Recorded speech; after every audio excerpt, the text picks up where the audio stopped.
Hai, selamat datang di Ensas Labar TV. Di video kali ini saya akan membahas sebuah film fiksi ilmiah berjudul Sempurna. Sebelum kita mulai, saya ingatkan video ini hanya spoiler atau alur cerita film ya.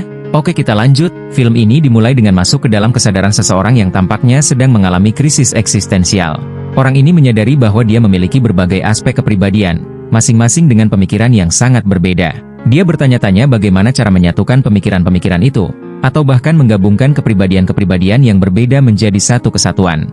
Ternyata, orang ini memiliki gangguan kepribadian ganda dan sedang kesulitan memahami siapa dirinya sebenarnya. Menariknya, dia juga percaya bahwa setiap kejahatan yang ada di dunia adalah cara alam untuk menyeimbangkan dirinya sendiri. Begitu pula konflik dalam dirinya, menurutnya, adalah kesempatan untuk mencapai harmoni kepribadian, menyembuhkan pikiran, dan menemukan kedamaian mental. Dalam proses ini, dia berpikir bahwa cinta adalah kunci untuk penyembuhan. Namun, dia juga mengakui bahwa dirinya justru sering melarikan diri dari cinta dan memilih kekuasaan, karena kekuasaan memberinya kendali atas lingkungannya.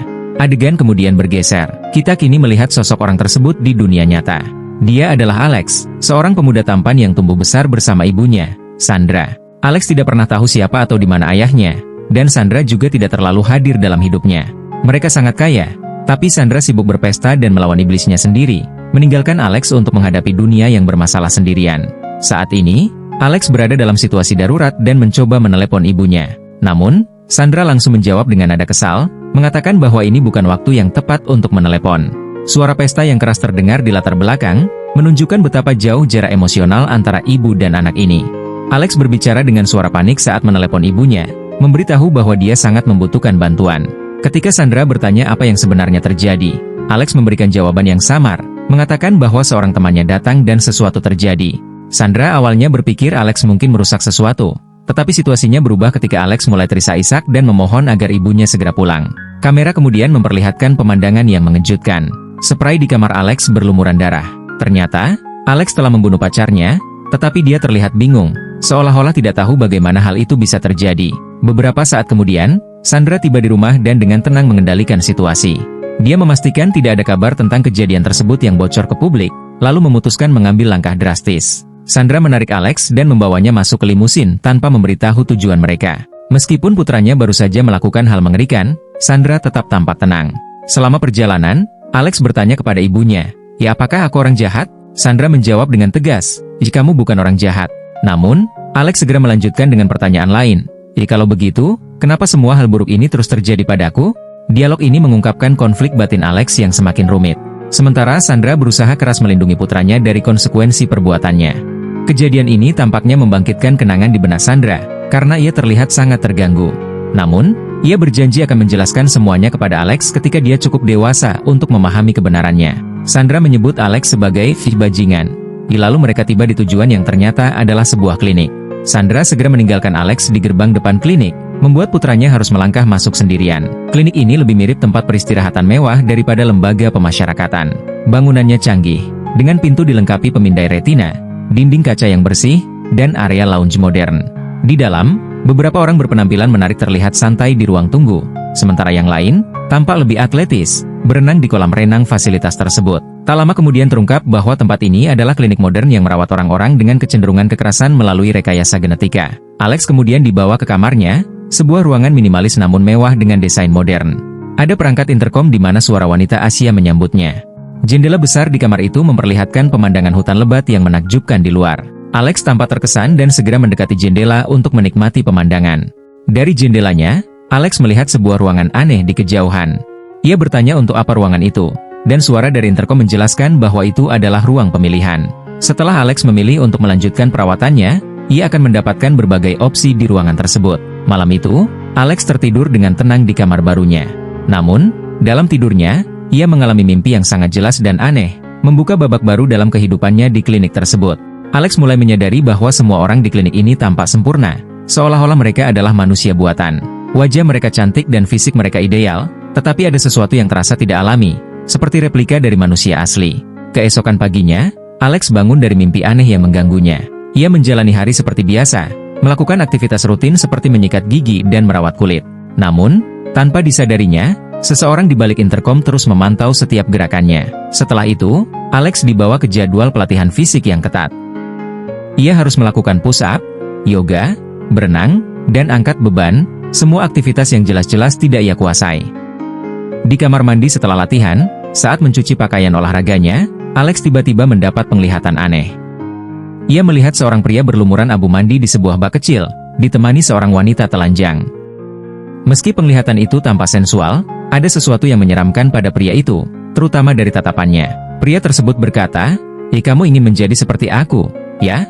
Alex mendadak kembali ke kenyataan dengan napas terengah-engah dan detak jantung melonjak. Hal ini langsung terdeteksi oleh seseorang di balik interkom. Suara wanita Asia bertanya apa yang terjadi dan mendesaknya untuk terbuka. Namun, Alex memilih berbohong, meskipun ia masih dihantui bayangan mayat pacarnya.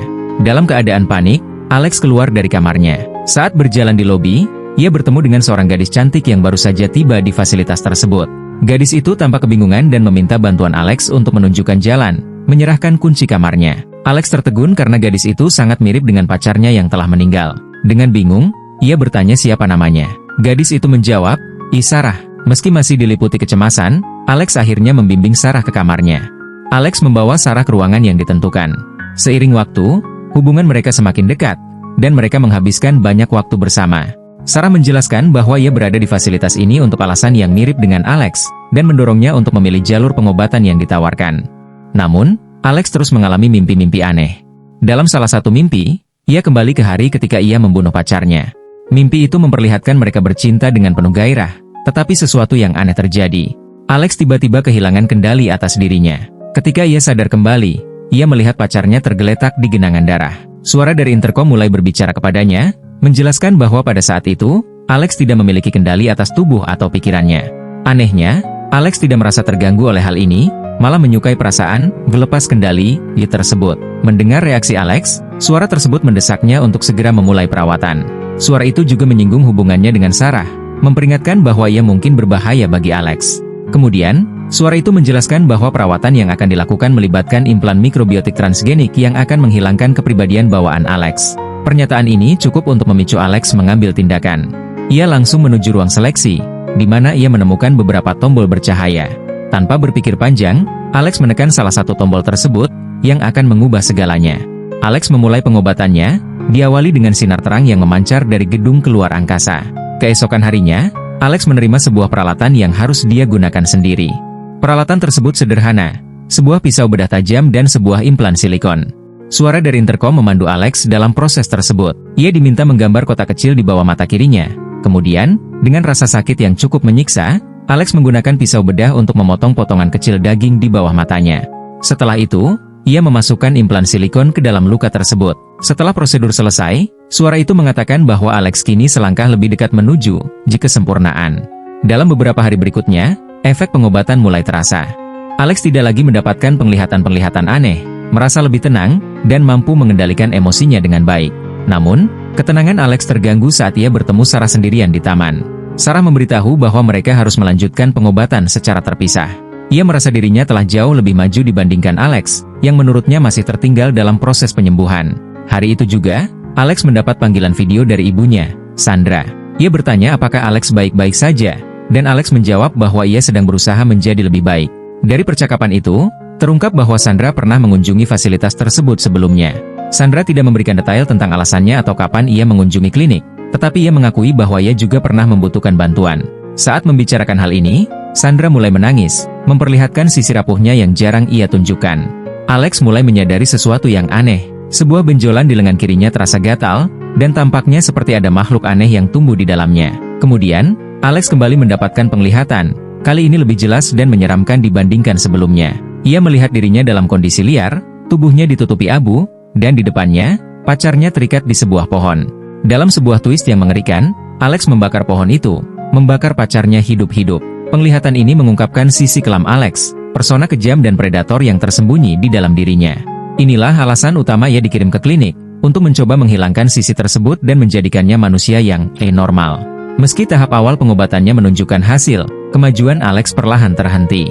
Kombinasi rasa kehilangan karena Sarah meninggalkannya dan penglihatan yang semakin mengerikan membuat Alex kembali ke kebiasaan lamanya. Dalam upaya mengatasi itu, Alex memutuskan untuk mengambil lebih banyak implan silikon mikrobiotik. Tahap transisi berikutnya melibatkan pemasangan implan di dahinya. Ia dengan rasa sakit yang nyata memotong persegi panjang di daging dahinya dan memasukkan silikon ke dalamnya. Tiap implan tampaknya menekan sisi kekerasannya, tetapi efek ini hanya bertahan beberapa hari. Penglihatannya kembali, semakin brutal setiap kali, hingga Alex mulai mendapatkan lebih banyak implan di wajahnya. Penampilannya pun berubah drastis, mirip cyborg dengan bekas luka dalam di sekitar mata kanan dan dahinya.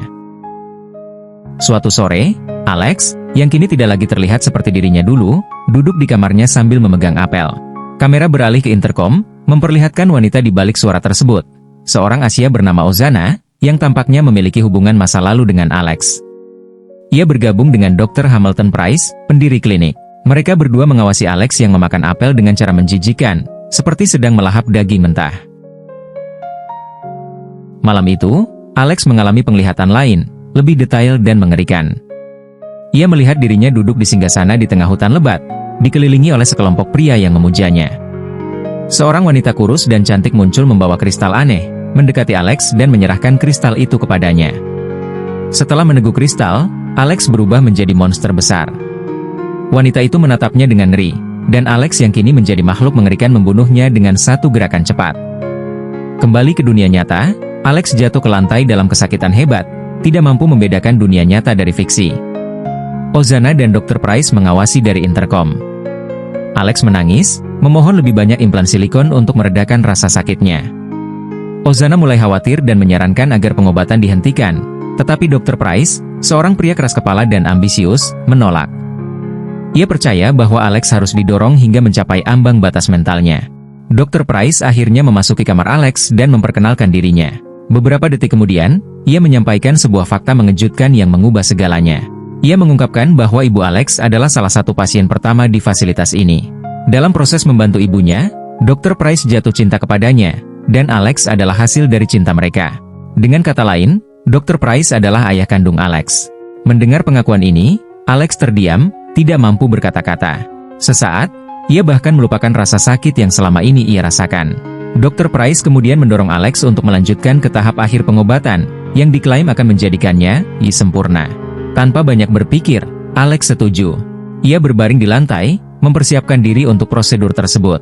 Dr. Price kemudian membuat sayatan berbentuk persegi tepat di dada Alex, tepat di atas jantungnya. Ia mengeluarkan sebagian besar jaringan daging Alex dan menggantinya dengan implan silikon bercahaya yang transparan. Prosedur ini merupakan tahap terakhir sekaligus yang paling canggih dari peningkatan mikrobiotik yang tersedia di fasilitas tersebut. Namun, beberapa saat setelahnya, Alex kembali mengalami penglihatan. Kali ini, ia melihat dirinya sedang memakan bayi. Tubuhnya ditutupi abu dari kepala hingga kaki, dan ia tampak menikmati tindakan brutal tersebut. Adegan berubah tiba-tiba. Kini terlihat Dr. Price menggendong, ciptaannya, Ji yang sempurna. Alex yang telah berubah menjadi makhluk yang mirip bayi bermutasi, lemah dan tak berdaya, terbaring di pelukannya. Namun, dalam dimensi lain, terlihat Alex yang berbeda. Ia berlari di pantai, tampak sehat, bahagia, dan bebas dari semua pikiran gelap yang selama ini membebaninya. Demikian film kali ini yang dapat saya bahas. Jangan lupa untuk subscribe, aktifkan notifikasi, dan beri like untuk mendukung saluran ini. Terima kasih telah menonton ya Mas Bro dan Mbak Bro. Pusing cari celana pendek yang murah tapi gak murahan? Solusinya ada di sini. Celana pendek pria ini harganya cuma 100 ribuan dapat 5. Bahannya tebal, gak nerawang dan super nyaman dipakai seharian. Cocok banget buat olahraga, santai di rumah atau jalan-jalan. Modelnya juga simple tapi tetap keren. Satu set dapat 5 warna. Jadi gak perlu repot cuci-cuci terus. Dengan harga segini dijamin hemat banget. Mau tampil santai tapi tetap keren tanpa bikin kantong jebol? Langsung klik keranjang kuning atau link di bawah ini. Stok terbatas, buruan sebelum kehabisan.